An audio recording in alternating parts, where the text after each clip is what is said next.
సాయిరామ్ 12 సంవత్సరాల తర్వాత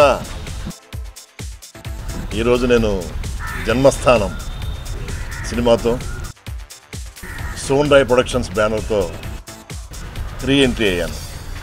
ఇది నా 95వ చిత్రం. కన్నడ, తెలుగు. కన్నడలోనే ఎక్కువ సినిమాలు చేశాను, తెలుగులో 11 సినిమాలు మాత్రం చేశాను. ఇది 12వ సినిమా అవుతుంది.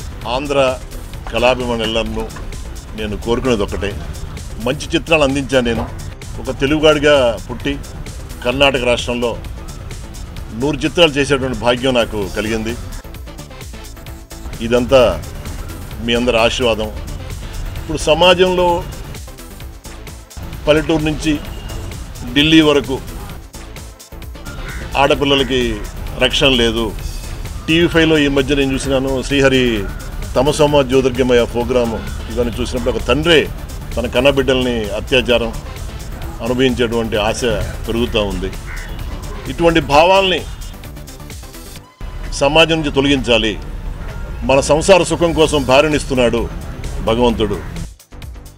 మన సంసారాన్ని పెంచడానికి, వంశాన్ని పెంచడానికి భార్యనిస్తున్నాడు.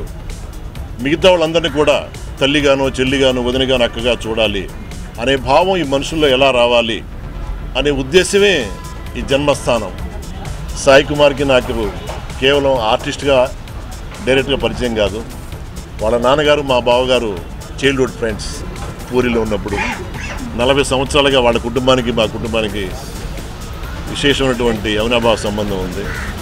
తిరిగి ఇన్ని సంవత్సరాల తర్వాత మాతృదేశమైనటువంటి ఈ ఆంధ్ర రావడం నా అదృష్టంగా భావిస్తున్నాను. అప్పుడు నన్ను ఏ విధంగా మీరందరూ ఆశీర్వదించారో, సహకరించారో అదే రకంగా నా మంచి మార్గాన్ని మీరందరూ సపోర్ట్ చేయాలి నేను కోరుకుంటున్నాను. అందరికీ నమస్కారం.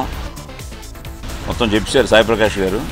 కర్ణాటకలో ఇప్పటికీ చాలా కన్ఫ్యూజన్ ఏంటంటే సాయి ప్రకాష్, సాయి కుమార్ అన్నదమ్ములని. ఒక్కోసారి నా పేరు సాయి ప్రకాష్గా కూడా అనౌన్స్ చేస్తూ ఉంటారు. సో ఆయన చెప్పినట్టు ఒక 40 ఏళ్ల అనుబంధం. అట్ ది సేమ్ టైం మా ఇద్దరు కాంబినేషన్లో చాలా మంచి సినిమాలు, హిట్ సినిమాలు చాలా చేసాం కర్ణాటకలో. కానీ ఇప్పుడు వస్తున్న సినిమాలు, ఇప్పుడు జరుగుతున్న సంఘటనలు ఎందుకో మేము కూడా జనాన్ని తప్పుదో పట్టిస్తున్నామని ఒక్కొక్కసారి భయం వేస్తూ ఉంటుంది. సో ఈ పరిస్థితుల్లో ఒక మంచి పాయింట్తో సాయి ప్రకాష్ గారు వచ్చి చెప్పడం జరిగింది. సో నాకు ఎక్సైటెడ్గా ఫీల్ అయ్యాను. దాంతో మంచి పాటలు, నాకు చాలా ఇష్టమైన రైటర్ సుద్దాల గారు. సో ఇందులో ఆయన తూటాల లాంటి మాటల్ని నా నోటిగా ఇందులో పాటగా పాడబోతున్నాను. డైలాగుల కన్నా మధ్యలో డైలాగ్స్ కూడా కొన్ని ఏదో ప్లాన్ చేస్తున్నాం. సో టోటల్గా అవుట్ అండ్ అవుట్ ఒక టైంకి కావాల్సిన సినిమా. ఆగస్ట్ 15 రిలీజ్ చేయగలిగితే చాలా మంచి సినిమా అవుతుంది. అండ్ అన్ని ఎలిమెంట్స్ ఉన్నాయి. అట్ ద సేమ్ టైం ఈరోజు ఆ హోమ్ ఆర్మీ అన్నది ఎంత ఇంపార్టెంటో చాలా అవసరం అనిపించింది నాకు. ఎందుకంటే సమాజం అంటే it starts from home only. So home డిసిప్లిన్గా ఉండి, హోమ్ కమిటెడ్గా ఉంటే సొసైటీ తప్పకుండా బాగుంటుందని ఫీల్ అయ్యేవాడిని నేను. సో తప్పకుండా ఇది మంచి సినిమా అవుతుందని మీరందరూ ఆశీర్వదిస్తారని. ఏంటి గొంతుపోయింది? సో మనస్ఫూర్తిగా కోరుకుంటూ థ్యాంక్ యూ. ఇక్కడ అందరు పెద్దన్నలు ఉన్నారు.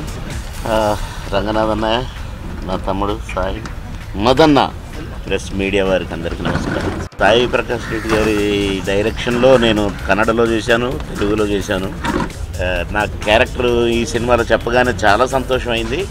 సాయి ప్రకాష్ గారు కొత్తదనాన్ని కోరుకుంటారు. ఈ సినిమా డెఫినెట్గా మంచి సినిమా అవుతుందని, అవ్వాలని ఆ భగవంతుని కోరుకుంటూ. రాజశ్రీ తెలుగు నుండి ఈ రిపోర్ట్ అందిస్తున్నది కెమెరా పర్సన్ రాధాకృష్ణతో ధీరజ్. మరిన్ని అప్డేట్స్ కోసం సబ్స్క్రైబ్ చేసుకోండి మీ రాజశ్రీ తెలుగు.